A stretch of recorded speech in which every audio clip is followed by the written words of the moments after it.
If you are starting a vertical farm and don't know where to begin or which technology would suit your needs, then reach out to the experts at Cultivated. As indoor farm brokers, they help connect you to the right technology and ensure your project is successful. Best of all, their service is free because they work on behalf of their partners. Visit cultivated.com to learn more.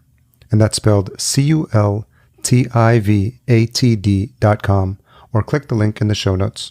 The value proposition, though, about transferring oxygen or air very efficiently, particularly in shallow water, caught the attention of a few folks in the greenhouse horticulture space. And one of those greenhouses, the first one we ever did, was in Dallas, Texas. And very small greenhouse, high temperatures in the summer would bring the water temperatures to north of 90 degrees Fahrenheit.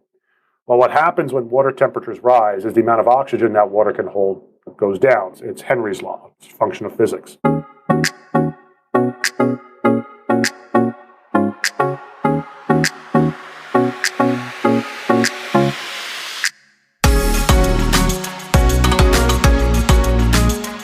Welcome to the Vertical Farming Podcast, weekly conversations with fascinating CEOs, founders, and agtech visionaries. Join us every week as we dive deep into the world of vertical farming with your host, Harry Duran. Vertical Farming Podcast Season 3, welcome back. If this is your first time listening, I'm sure you're in the right place, as this is the show where we interview fascinating CEOs and founders of the leading vertical farming companies from around the world. I'm your host, Harry Duran. In case you missed last week, we had a very fun and engaging conversation with Robert Lang, founder and CEO at Farm One. Maybe it's a testament to Robert's background or the fact that he's in New York, a city which I hold near and dear to my heart, but we really hit it off, and it was a really lively and engaging conversation. I hope you have the chance to check that out. This week, we have the pleasure of speaking with Nicholas Dyner, CEO of Moleaer. I hadn't heard of Moleaer before, and I'm so glad we were able to make this conversation happen because I learned a lot about nanobubbles. Moleaer is an organization that produces commercial nanobubble generators to deliver sustainable, chemical-free water for agriculture, reservoirs, lakes, ponds, and more. In this episode, we discuss Nick's extensive background working in the water treatment industry. He teaches us a little bit about how nanobubble technology works, what it is, and how it can be used to improve vertical farming and the agricultural industry as a whole. Finally, we dive into the ongoing struggle for universal access to safe water and how advancements in technology can help restore and improve the quality of sea life. I am always fascinated when I learn new things on these episodes, and really excited to share this conversation with you. This episode is also brought to you by the Vertical Farming Weekly newsletter. Each week, our team member Daniel Dre scours the ends of the earth, fords rivers, and climbs mountains to bring you the latest and greatest in the world of vertical farming. If you haven't already, make sure you sign up so you don't miss an episode when we publish them, and also so you're up to date with what's happening in the world of vertical farming. So many interesting things have been changing rapidly, and kudos to Daniel for doing such a great job and wrapping that up every week for us. If you enjoyed this episode or past episodes, I'd love it if you leave a rating and a review at ratethispodcast.com/VFP. I'd love to read yours out next. The queue is currently empty, so make sure you get those in and hear your name mentioned next week. Okay, who wants to learn about nanobubbles? So, Nick Dyner, CEO of Moleaer, thank you for joining me on the Vertical Farming Podcast. Thanks, Harry. Thanks for having us. Appreciate you including us today. So, where in the world are you? That's probably a good place to start. So I am in the office. We have been open throughout this entire 12-month period. We've been very lucky. We are based in California, so about 15 minutes south of LAX in Los Angeles County. And given the work that we're doing, both as a critical manufacturing for water, wastewater, and agriculture, we're allowed to stay open, and we've been safe and fortunate, and business is doing well as a result. And without going into too much detail, it's now been a year since everything has happened, and folks have had different, varying degrees of experiences when it comes to COVID. But anything stand out for you in terms of like the past 12 months? Yeah, I think the uncertainty when February, March 2020 hit of not knowing what the future would look like. And so if you take our company, we were at that point about 2.5 years into the marketplace with an entirely new technology, with no precedent for nanobubbles before, which I'm sure we'll get into what that means later on. And so when all of a sudden you hear the world is shutting down and you are a startup, venture-backed startup, you don't really know what that's going to mean. Are we done? Is this over? What happens next? And so as April kind of came around, we decided to just sit tight and see what happens. We were lucky that we didn't, have to make any changes to the organization. We stopped hiring. But what happened was certain sectors definitely, got affected badly. That hurt our business. But then the food-related business, particularly horticulture, anything in controlled growing environments, from a small greenhouse or vertical farm, even to starting to get in sort of the outdoor specialty crop space, it was growing. It was selling almost on its own. Our sales team wasn't allowed to travel. We were picking up business. And then when we did start to lift some of the restrictions and safely and cautiously allowed sort of normal business activity, I use the word normal loosely there, to resume, the food business has skyrocketed. And we have been growing through it. We have doubled the size of the organization. We moved into a new manufacturing facility in Los Angeles, where I am now. And so it's been for us a different story than compared to many. And we've been very lucky to be so closely affiliated with the food industry as a result. Yeah, so you mentioned nanobubbles, and that's probably going to be a term or technology that's going to be new to the listeners. So we'll start with the 20,000-foot overview of what the technology is, and maybe a little bit of a background of the history of it as well. Yeah, I'll start with the second point. So Moleaer got started in 2016. At the time, the co-founders of the company, who are still with us, who I work obviously very closely with, had just developed a new technology to form what we call nano-sized bubbles in water. And at the time, they had filed the patents for that technology, wanted to start a company. I met them shortly after, thought it was interesting, helped them put a group together to invest in them to get us started, and I joined to help them grow the business. And that's now sort of beginning of 2017, almost just over 4 years ago, and it's been going very well since then. So what we do, we're manufacturing what we call industrial scale nanobubble systems based on our what we call nanobubble generation technology. Let me start what nanobubbles are before talking about the products themselves. We are not a nanotechnology company. We are strictly talking about bubbles in the nano scale, about 100 nanometers in diameter and size. That's about 1/2000th the thickness of a grain of salt, roughly the size of things like bacteria and viruses. So at that scale, you don't see these bubbles.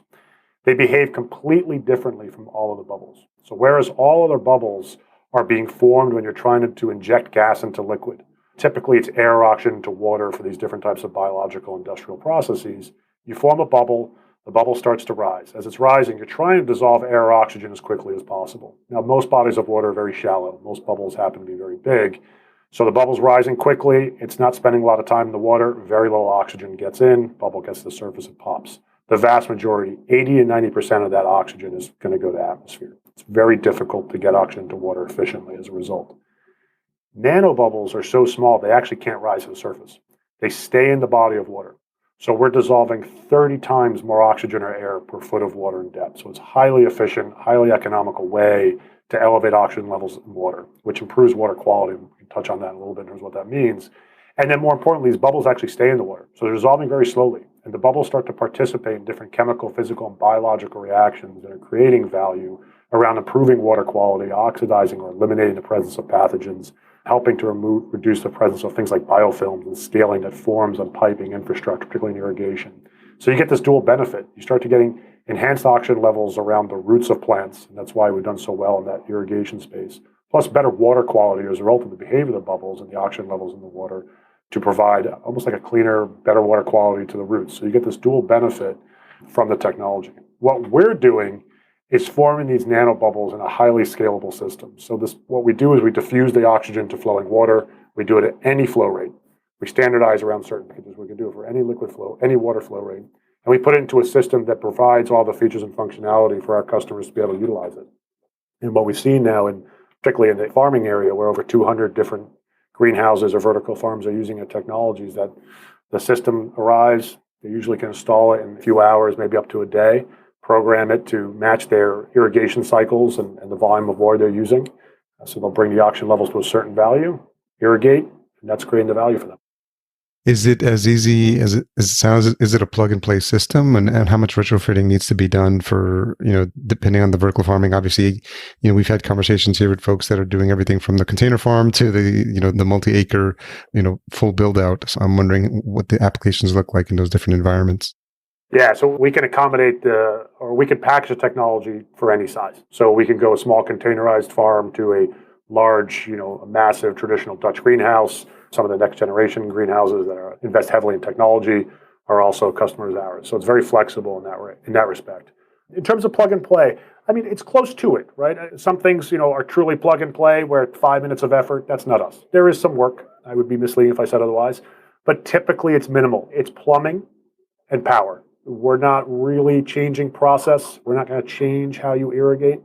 If you have a storage water tank or a drain tank or a day tank where you either catch the water for reuse purposes or you are setting up your fresh water with your fertigation, putting in your nutrients, typically our customers will just attach 2 pipes to the tank, one that's going to pull water from the tank through our system and one that's going to put it back.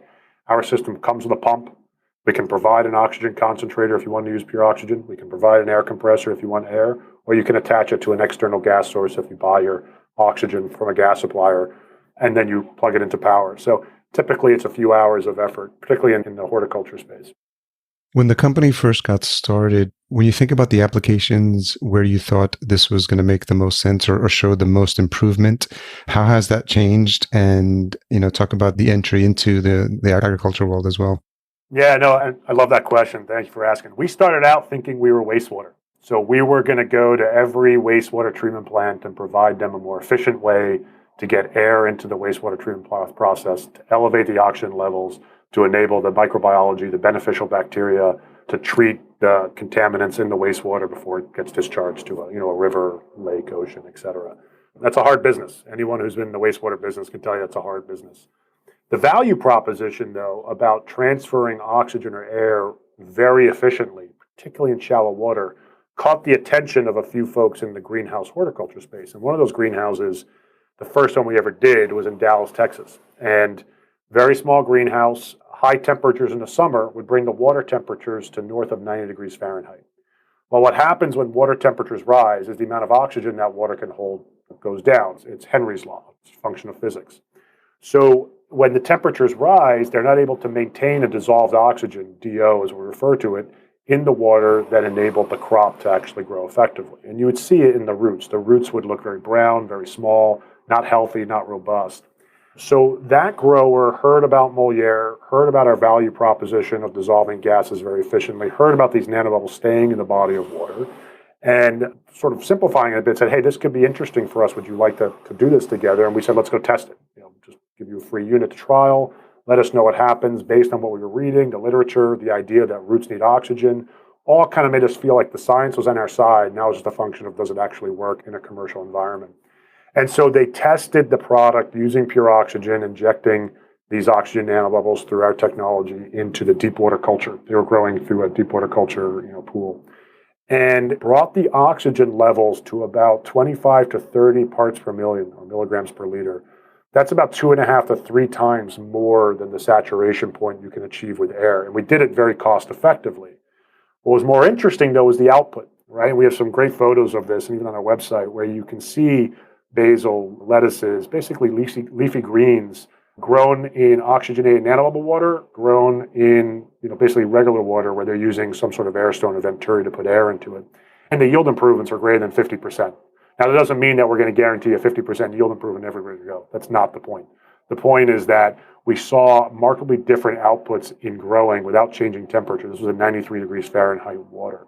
And I think what's more interesting for the farmer, from what we've learned from sharing, the results of photos from this experience and also others, is the health of the root, right? You're starting to see wider, longer, larger roots, thicker root mass, bigger root mass, and a healthier plant as a result. And I think that's what's caught people's attention more than anything else, because yield is a multivariate equation, right? We're only going to affect one input. But what we do affect is that root development and plant health. And that's where we said, okay, we're onto something here. Let's try it again.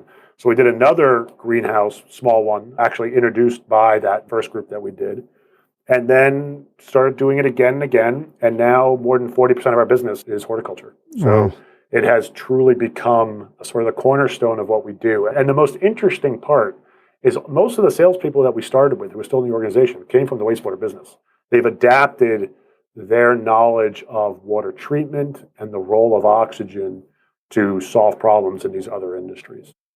It must be interesting because, when you tackle a problem like agriculture and you can make marked difference in the quality of the water, which results in a better crop and a better yield, which is going to result in better output. And, when you're talking about agriculture and controlled environment agriculture, especially, like those little things really make a difference in terms of, at the end of the day, how much output you get, from a square foot. That's, a common measurement in CEA, because, every little tweak that you can make. And a lot of times, a lot of the focus here has been, on the quality or the types of ponic systems, with aeroponic or the hydroponic, or the types of LEDs or the robotics that they're using. So this is the first time that I'm having a conversation with, a company that's actually looking at it, the actual makeup of the water, which is something we probably take for granted. And I think I get the sense that water is something you've been studying for a while, because you had a previous role at LG in water as well. For water, for me, goes back almost 15 years. Started at General Electric and GE. They put me in the water business for what was supposed to be a short-term project, turned into a 5-year stint with GE Water, which was a fantastic experience. On that side of it, we were dealing much more purification. So the filtration of contaminants in water to get to a higher purity water, combined with the removal of salts, so power plants, microelectronics manufacturing facilities, and also drinking water for hotels and resorts in the Caribbean and elsewhere in the world where they're not on, let's say, the municipal grid. And they actually have to build a plant in sort of the hotel, so to speak, to form drinking water quality from seawater. That eventually led me to, and what brought my wife and I out to California to join a startup in the reverse osmosis membrane field that was called Nano H2O. And that was some technology that was spun out of UCLA. And what we were doing was developing a new membrane to separate salt from water more efficiently, which is a function of how much pressure does it take or energy does it take to force seawater through these membranes and separate the salt from water. So we thought we did have a more energy efficient way to do that. An incredible experience. Traveled the world as a result. Most of our business was outside the United States. But that was really just around separating salt from water. Complex in nature, but very, sort of binary. You give us salt, we separate it, we give you fresh water. And then eventually that became part of LG. LG bought the company. What I think is more interesting about what we're doing with Moleaer, and sort of to your point earlier about maybe we don't pay attention enough to water is complex. It's a very complex chemistry. Everyone's water is unique, which is why you can never guarantee an outcome in what you're doing when you're offering a solution to somebody. You can only guarantee a change in the property of water, of that particular person's water. In our case, we increase the dissolved oxygen content, we remove pathogens like Pythium and Phytophthora. But what that ultimately translates to for the customer is always going to be highly dependent on what else is in that water and what they're doing with it. But it's definitely fascinating in that respect. I can't imagine what it must be like in your household when it comes to decisions about what type of water to drink and how the taste of tap water, and that's probably been going on for decades in your house. Yeah, I would say my kids, my 8-year-old, my 6-year-old know more about water than they probably should. Probably than they want to, but at that age, they don't know the difference. And when people ask you, I dabble a little in like learning like differences, and you have the reverse osmosis, and I bought a distiller, so I was distilling water, and that takes a little bit of time because it probably takes good 6 to 8 hours to distill a couple of gallons. But what I always found fascinating is the residue that was left over as a result of the distillation. And naturally, when you distill it, you remove everything, so you do have to put in some of the trace minerals and all that stuff in there as well. So I'm just wondering how your opinions and thoughts on the quality of the water, and if people were to ask you like what's the best, in an ideal situation, the best water to drink on a daily basis, what would you say? Yeah, so my opinion on that has evolved quite a bit over the last several years. I would say prior to what happened in Flint, Michigan, tell you to drink tap water, and if you don't like the taste of it, put it through a Brita and get the carbon filter and get the taste that you want, but you're not going to change the health and safety of the water. Obviously, what happened with Flint, and of course, that's only one case, so you can't judge the entire, municipal water supply as a result. Certainly, makes you think twice about giving advice. But then I also think some of the conversation around contaminants of emerging concern, that's the expression those communities studying water quality refer to things like PFAS, these forever chemicals that are now apparently showing up in 95% of our taps, and unclear to what extent there is a health and safety risk. But I think there's no downside in considering how to mitigate that, obviously, besides the cost, versus just consuming it blindly. So I think people should be paying more attention to their tap water and what they consume when it comes to drinking with it. showering and cleaning things. That's obviously a different story. In our house right now, we still do drink tap water. We use a Brita or carbon filter to change the flavor of it. Of course, I'm drinking bottled water in front of you, but we generally drink tap water. Yeah. I do trust the water supply, but obviously there's good reason to always now be more cautious given some of the things that have happened in the space. And are there, if that was a concern, is something like reverse osmosis, is distillation, is there one that's better than the other, or any others that I'm leaving out? No, those are both equally effective. Yeah, so there's membrane filtration. Reverse osmosis is one of them. There's things like ultrafiltration that you'll hear, which is slightly different in terms of what it can remove, but equally effective. In other parts of the world that have been less fortunate to have the same robust sort of infrastructure we've had, most homes will have some sort of home drinking water treatment system. I just think of India, where they have many different types that are available. And a lot of times they try to match the quality of the water in the faucet based on where you are in India, which city you're in, with the filtration system that's necessary. All of those are very effective. Distillation, membrane filtration, et cetera. And if you live on if you are one of the 13 or 14 million homes in America that are on a well, you probably have your own home filtration system. For others, I think it's just a function of trust. Okay. Having had experience to the challenges and the issues around water and access to it worldwide, I imagine this is something that you've been aware of earlier than most people, and some people probably still don't realize it. But I think the studies that I've seen, and you can tell by some of these charities, like the water charity, for example, I think one of the things that people don't understand is the lack of access that people have to fresh drinking water outside of the, in third world countries. And I'm wondering how much of that you became more aware of as you were getting older. No, for sure. I would say the last 10 years, particularly prior to Moleaer, where we were very focused on the more of the municipal side of water treatment, it's eye-opening. It's one of those things that you hope everybody in some way or another becomes more aware of or gets to see just the privilege that those in more of the developed economies, whether it's the United States, Canada, Europe, have when it comes to just being able to simply open your faucet and have fresh, clean water, for the most part, come out of the faucet without a lot of thought. Whereas in other parts of the world, there's just huge numbers of people that don't have that ability. And then as a result, there are many that also suffer from poorly treated water, but they have no choice but to drink it because they don't know if it's contaminated or not, but they also can't wait because they'll dehydrate or they can't actually boil water for whatever to cook, etc. And you get these incredible choices that people have to make that for most of us we take for granted. I think there's another side of it too as well, which ties more to what we're doing today, which is how much water goes into all of the outputs that exist in all economies, right? And just think about California. Somewhere between 70 and 80% of California's fresh water goes to farming, right? And about the majority of the world's water goes to agriculture. And I think we take for granted just how much water input is necessary for the output. And one of the things that we're trying to take a look at is by putting these bubbles into irrigation water, for example, do you get better water utilization? And if you get better water utilization, meaning you need less water, what effect would we have on the overall water consumption? And what does that mean, particularly as a result of climate change and access to the fresh sources of water is becoming harder and harder? What does that mean for these industries and how they can actually benefit from utilizing less water to achieve the same output they need? Are you at the point where you've done those comparisons, or is it still too early? Too early. We definitely wouldn't make that claim. We've seen observations in various applications where nanobubble enriched water seems to flow more easily through things like soils or columns of minerals and rock and ore, et cetera, which probably leads a little bit to what they call sort of the wettability of water. So you've ever heard of like surfactants in water, soaps in water make water wetter, flows faster, flows easier. Nanobubbles seem to have similar properties in that respect. And so one of the things we look for when we do outdoor irrigation is the ability for water to drain through the soil, the compaction of soil. So if the soil is very compact, you'll get that puddle that forms in the top. And that's just because it's taking a long time for the water to penetrate through that.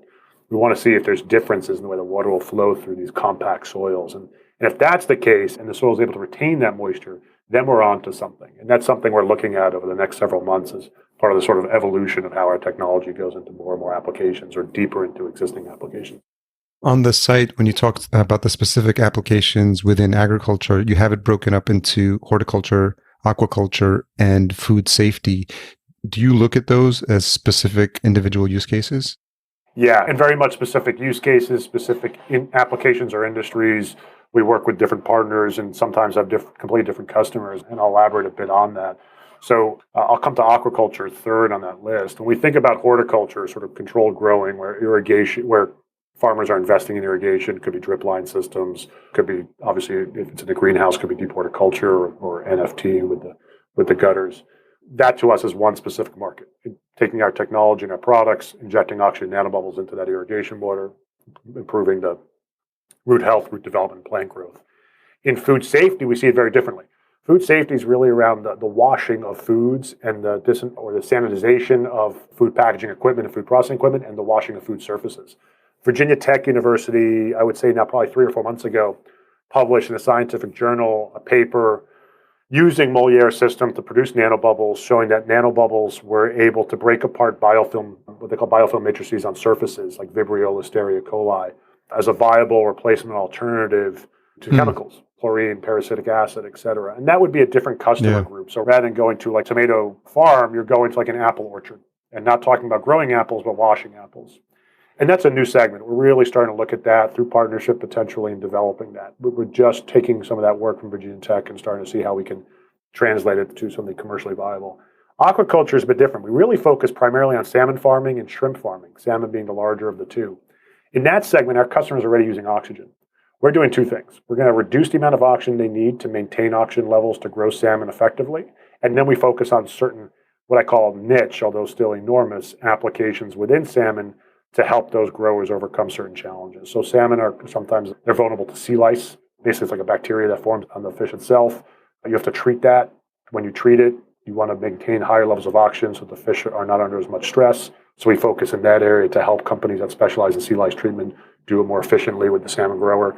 We also do something which I think is the most interesting thing we do probably across all the applications is seafloor restoration or seafloor remediation. Oh, wow. So under net pens, so salmon starts on a tank on the land, it gets big enough, it goes out to a net pen in the sea and finishes its growth.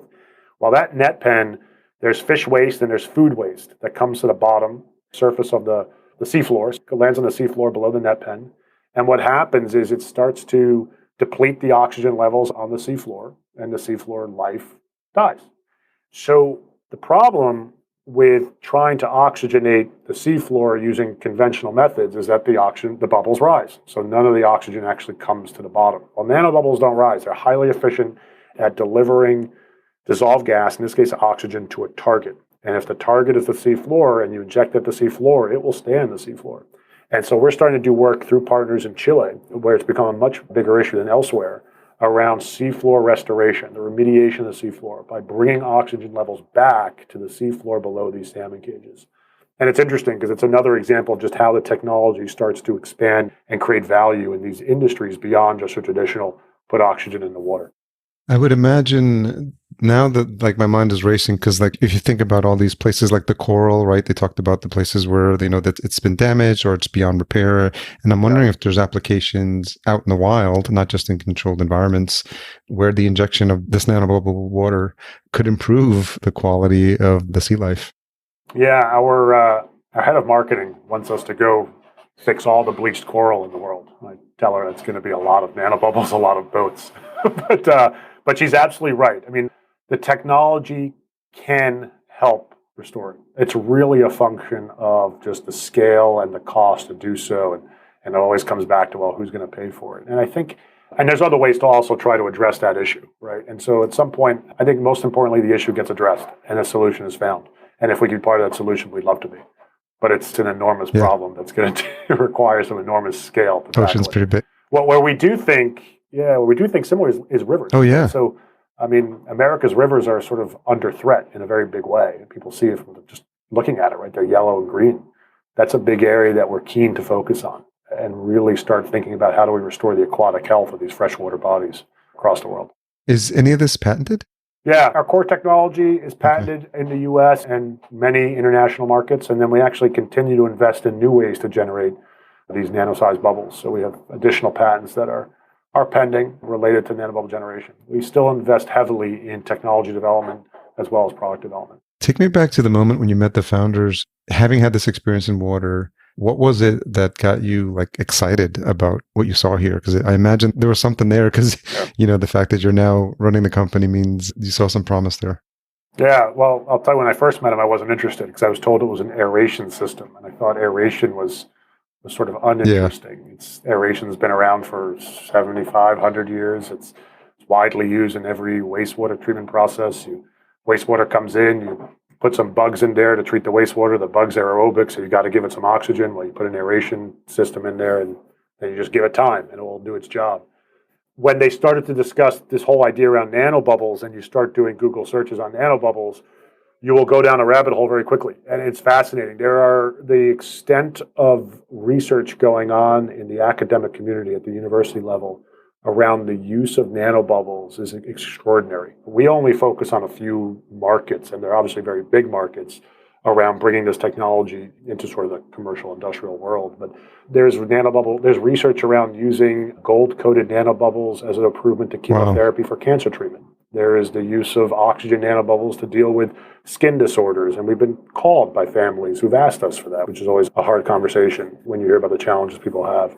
There's the use of nanobubbles for CO2 sequestration in concrete development, for example. So there's lots of different applications that are being studied. And when you start looking at that and you start realizing, this truly is a new class of technology, a new class of science that can create extraordinary value in a number of different, very important industries, and very much aligned with the goal of trying to address many of the environmental challenges that the world is going through due to the effects of climate change. Was science your favorite subject in high school? I don't know. I think I was history. I was a history and economics major in college. Okay. So I just pretend to be a scientist or engineer here. When were the pieces coming together? Because, obviously you ended up working at GE, and was that interest just cultivated over time, or is it something that you've always had a fascination with? Specific to water? Yeah, just learning about like systems and how things work, and the science mixed with the history aspects of it. I imagine they all come together. Yeah, no, I'll tell you, there's two parts of it. One is I always have liked how things work, and I do like working for companies that build something. So I don't know if I would do very well in sort of the software and services. Nothing you can't touch. Yeah. Behind my wall here is a factory, and we do build stuff, and my favorite part is just walking through there, which I do several times a day. So I do love that aspect of it.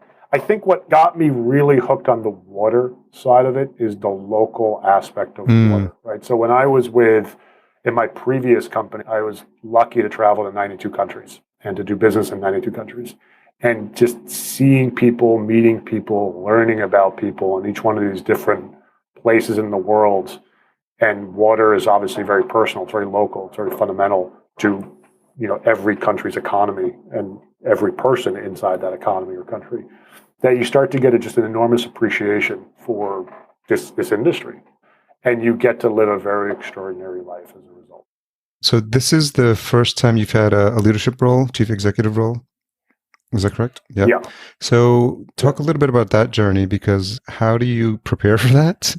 And then obviously once you're in the job, there's a bunch of things that you probably didn't see coming. So I'm always curious, I'm an entrepreneur myself, and I know there's folks listening that are curious in that aspect of it. So I'm wondering how that's been for you. Yeah, if you know how best to prepare for it, let me know, because I wish someone had told me that beforehand. Yeah, no, it's hard, right? I think the hardest part of what we're doing is the people aspect of it, right? It's finding, really good people and attracting them to come work for this new thing called Nanobubbles and a new company called Moleaer. And people take risk as a result, and I'm always incredibly grateful for that. Making sure people understand sort of the mission and vision of the company. And that evolves. And in our case, it can evolve rapidly. And it evolves rapidly because all of a sudden we discover a new purpose for nanobubbles. And that's interesting. Let's not get distracted, but let's also not ignore it. And then also, given COVID, we do have a number of people who are working from home. And we haven't had a team meeting in over a year where everyone's together in a room, something we would do twice a year. And we have employees that are in Europe who haven't met half the employees in the company because we've doubled in size. And trying to get everyone to really understand each other, because you want to do business with people you like and you understand and you know how they work. And to do that through Zoom all the time is challenging. It's tiring. So I think, that whole understanding of finding the right people, creating that right organizational structure, keeping them focused and aligned with what we're trying to accomplish, and then when we do pivot or change, making sure that's well communicated. That's the hardest part, right? And I always think about, are we creating enough visibility in the organization? Meaning, are people seeing everything they need to see? Are we communicating effectively? People being, up to speed on what's happening? And do people really understand accountability? Not who's to blame, but who's responsible? Who's got this? That's the challenge of this job more than anything else. And that's what I spend most of my time focused on. Can you think of any relationship you've had with someone who has served as a inspiration or a mentor for you along the way? Yeah, a number of people. My father, definitely one of them. He worked in a company and they manufactured and they were international, and it's been incredibly helpful in that respect. My wife has been very, very helpful for me. She works way harder than I do and has also had 2 kids who've been doing school from home while she has a very demanding Unsung job, heroes, much definitely. harder than mine. Yeah, and just her ability to manage time. Like, managing time is an incredibly hard thing to do. She does it exceptionally well. I do it exceptionally poorly, and she has been very helpful for me there. And then even just at, from my experience at Nano, right? So the founder at Nano H2O was the CEO who I worked for, still very much involved in what we're doing here today, and actually a very good mentor. But yeah, I think for me, they exist everywhere. Not just people I've worked for, but people I've worked with and people who've worked for me have helped me become much better. How have you grown as a leader since starting the company? I've become more patient, even though I'm incredibly impatient. So that's probably more than anything else. And so how do you think about, growth of the team when you mention all these, unique applications for nanobubbles, even educating people as to the potential and the uses for them, and then thinking about where, do you need more salespeople? Do you need more marketing people? Do you need more scientists? Sometimes as the buck stops here guy, you're put on the spot to make some of these decisions. And I imagine at this point you have a team, but I'm wondering about your thought process, how you think about, how do you grow and in what direction? Yeah, we need all 3 of those functions, and we need them badly. We are recruiting for them, by the way. We do have open positions, all 3 of those areas. I'll tell you what we've learned over the last 3.5 years of doing this. We've learned that, if I take agriculture, when we go to talk about irrigation water to a farmer doesn't want to talk to another farmer. They don't want to talk to somebody who comes from the farming industry. They want to talk to somebody who comes from the water industry. They have a specific problem or a potential benefit that we can create for irrigation water. They want to talk to somebody who understands water as a result. And so the people who've been highly effective in the sales area of our company have a strong appreciation or passion for water or wastewater. And wastewater, just sort of being analogous, because the learnings from wastewater you can apply to water based on what we're doing, of putting various gases, primarily air, oxygen, to water. So what we really think about, and that applies to all industries, not just irrigation. I just use irrigation example. So what we really think about now is, we've got over 700 of these nanobubble systems deployed globally. We're fortunate enough to be growing at a very nice rate. And now we're really thinking about how do we do this on a global scale. And it starts with figuring out which geographies, which countries, which territories, whichever you want to call it, do we want to expand into next? And how do we find those highly effective salespeople that we've been fortunate enough to find here and also already have in the Netherlands, and start to expand that? And then what kind of support do they need from us to do their job? They're the ones that need to make decisions. Water is local. Doesn't matter what industry you're in. They need to be able to make decisions on the ground locally for their customer, with their customer. And our job here in Los Angeles is to support them as effectively as possible with the right products, the right delivery, with the right high quality, and the right tools to do their job. And so we'll invest here to support them there, both in terms of industry strategy as well as product marketing and application engineering. And in the application engineering side, the research side, that's probably the most exciting area. I spend way more time there than I should, just because my curiosity always brings me there. But we're learning every day around the fundamental properties of nanobubbles and what you can do with them, and do work with a number of different industries and leaders in industries that are consistently showing that nanobubbles create value, and it's unique value, and it's surprising in terms of how they behave. And are there applications for personal use? I think of, I've done float tanks before, so that's an experience where I'm totally immersed in water, and I've had really good experiences there from just calming the mind aspect. So that's something that came to mind, but I don't know if there's other similar types of applications that could be on the horizon. Yeah, I think in the consumer space, probably the most interesting ones, based on taking what we've done in industrial space and applying it, is sort of in that sort of wellness space, swimming pools, hot tubs, spas, etc., where the same value proposition related to the oxidation benefit of a nanobubble, the ability to naturally oxidize pathogens, can be accomplished using less chemicals. So if I can reduce the amount of chlorine in your pool by putting just our air nanobubble generator in the discharge of your existing pump because you're already recirculating water, that's interesting. I think that could be valuable. It's a function of how much the consumer wants to reduce the amount of chlorine they use. Chlorine is highly effective, but many people don't want to use as much chlorine as necessary. And if we can help there and tap into that, I think we can create something valuable for that space as well. That's probably the most logical near-term consumer opportunity. Yeah.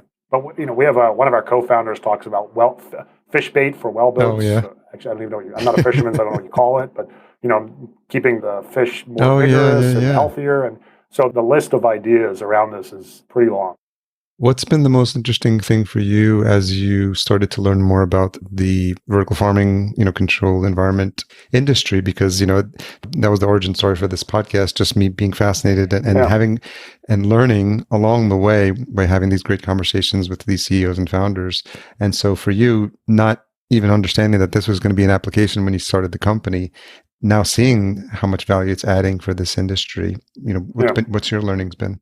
Yeah, I'll tell you. Obviously, there's a lot of economic reasoning for building greenhouses and creating the whole vertical farming, horticulture industry and the growth that you're seeing. What I like about it, though, isn't that economic part of it. What I actually really like is that we're part of a solution to a much bigger problem, which is how are countries or populations going to grow locally, responsibly, in harsher environments as a result of climate change making it hard to grow locally.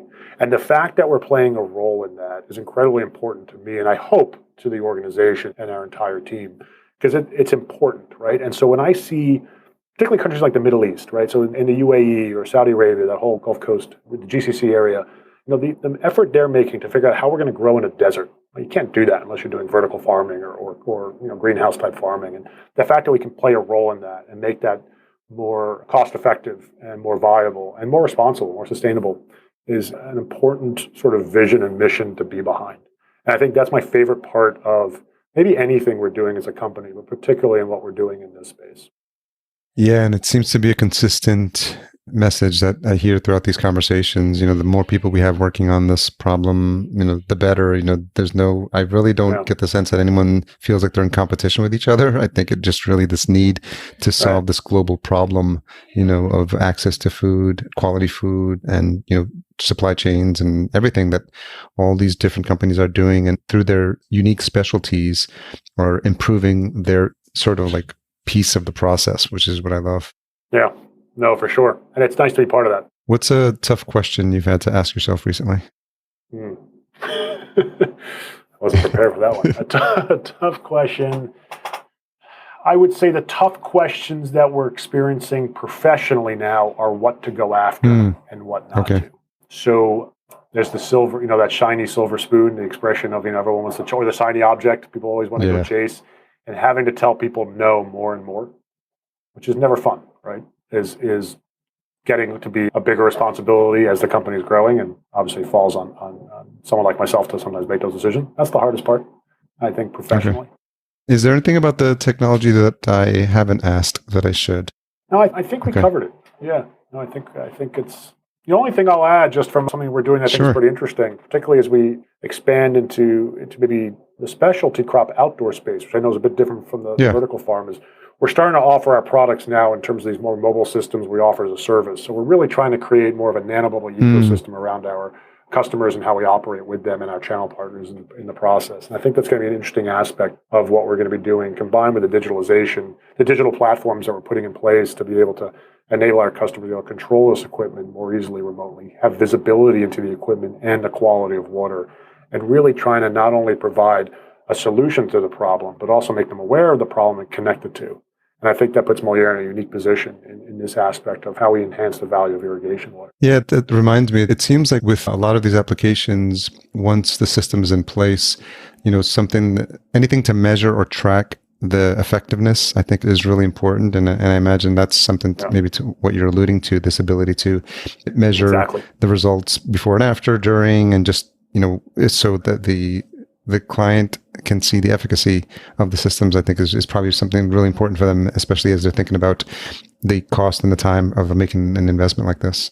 No, for sure. And that's what we anticipate as well. And I think that's where we're going to be able to create more and more value as we go deeper and deeper into these different industry segments. Well, Nick, I want to thank you for taking the time to educate the listener on nanobubbles. It's something that it sounds like a Jetsons technology when you first hear it, and it sounds like it's a completely made up term, and obviously people's mind goes to nanotech. But I think a familiarity with the term nanotech probably helps these discussions a little bit more now, because it's not such a strange concept. And I think we're seeing more and more technologies working at the nano scale, and you're doing it with water, and they're doing it with fabrics, and there's just a wide array of industries that are starting to work at that level, and realizing there's almost like another whole world that's just was out of our purview, right? Out of our eyesight, because we just didn't have the way to measure it. And we're discovering more and more about the world around us that was always there. We just couldn't see it. Yeah. Yeah. And the only thing I'll add to that is because you said that, it's a Jetsons technology. I did leave out, we do have a partnership with Utah State University and NASA looking at using oxygen nanobubbles in irrigation water to irrigate plants in microgravity environments. Nice. So with the, decades from now, and when we are growing, outer space, Mars, Moon, wherever, the idea of irrigating effectively in these microgravity environments needs to be solved. And so we are part of that effort to go figure that out, which is a pretty neat project to be part of. Your Jetsons comment wasn't that far off from the actual reality of where we're at. Yeah, sometimes when I think about where the future is headed, I get excited, and I turned 50 last year, so I'm like, I probably won't be around to see the super cool stuff, but even with the stuff that's happening in the next 10, 20 years is just, I love technology. I love future technologies. I love movies about time travel. So all that stuff is just, and it's to see some of these things like that were just a thought in a science fiction writer's mind, 30, 40 years ago, or coming to fruition. It's pretty exciting times to live in, I'll tell you that much. Absolutely. Absolutely. So where's the best place for folks to learn more about Moleaer and to connect with you if they'd like to? Yeah, no, thanks for asking. Certainly our website, Moleaer, MOLEAER.com. And, start there and easily get in contact with any number of people on our team or any one of our partners through that platform. Okay. That's the easiest place to start. All right. We'll make sure we have lists to all those and your socials in the show notes so people can connect and learn more. I imagine after this episode, we'll have piqued some folks' interest in learning more about the technology. Awesome. So thanks for your time, Nick. Yeah, thanks, Harry. Appreciate you having us and including us. Thanks again to Nicholas for coming on the show and sharing his story. As always, full show notes available at verticalfarmingpodcast.com. Thanks again to our Season 3 title sponsor, Cultivated. If you're looking into a vertical farm and don't know where to start or which technology would suit your needs, reach out to them today. Best of all, their service is free because they work on behalf of their partners. Learn more at cultivated.com, and that's spelled CULTIVATD.com. Just leave out the last E. Podcast production and marketing provided by Fullcast. Sign up for a free podcast brainstorm at fullcast.co/VFP15. As a reminder, if you're enjoying this show, please leave us a rating and a review at ratethispodcast.com/VFP. We'll be sure to read those out on future episodes. Tune in next week for my conversation with Eric Levesque, co-founder of Cultivated. Until we meet again, here's to your health. Thanks for listening. To read the full show notes for this episode, which includes any links mentioned in the episode, as well as a full show transcription, visit verticalfarmingpodcast.com. There, you can sign up for our email list to be notified when new episodes are published.